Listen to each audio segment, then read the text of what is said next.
This is the biggest misconception about ADHD that no one's talking about, and that pisses me off. Because people with ADHD and their loved ones are suffering and they don't even know that it's because of this. If you want to know what I'm talking about, keep watching because it progressively gets worse.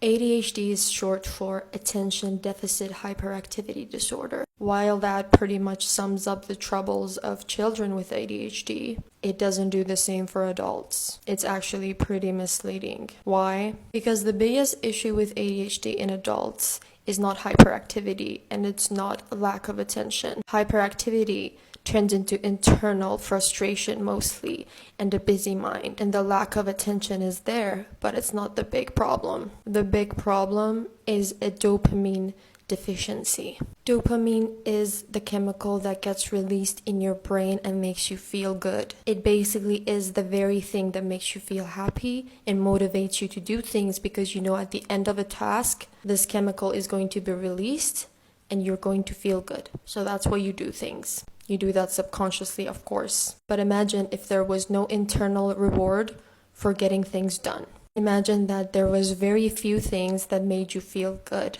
Imagine if there was no reward to your hard work. And imagine that at the same time, everything felt kind of frustrating.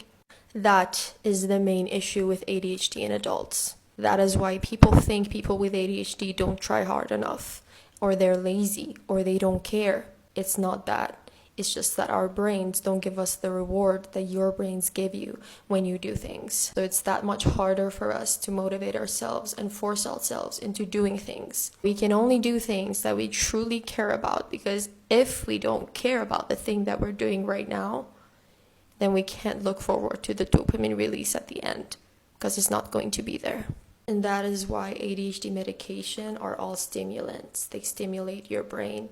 They balance your dopamine deficiency. If you want to know more about that and what happens when you take the medication, if you should, let me know in the comments. Goodbye.